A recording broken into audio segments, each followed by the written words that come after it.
Venerdì 13 settembre, al Parco Hotel Villa Fiorita di Monastierre, la grande musica è stata la protagonista di una serata a concerto indimenticabile.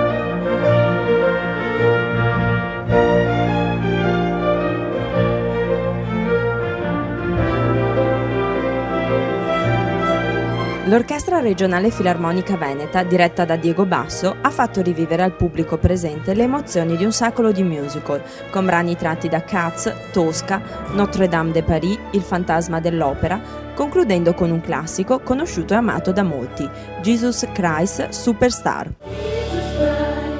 Jesus Christ, who are you, one happy sacrifice? Jesus Christ, Jesus Christ.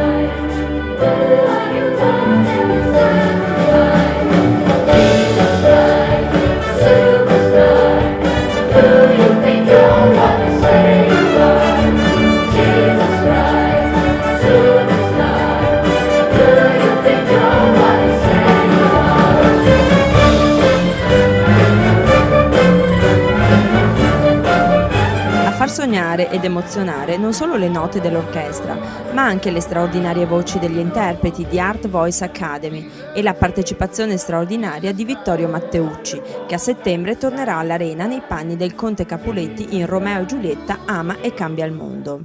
Questo tempo delle cattedrali,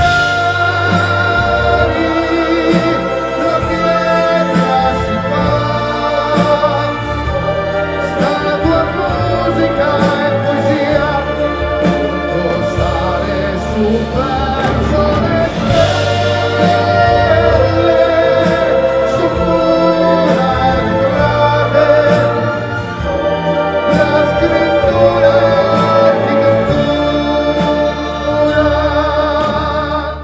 Un secolo di musical in una villa storica di Monastère, testimone di un passato glorioso quanto doloroso. Nel 1918 infatti la villa viene abbandonata e occupata dalle truppe militari e dalla American Red Cross, della quale faceva parte un giovane ufficiale di nome Ernest Hemingway.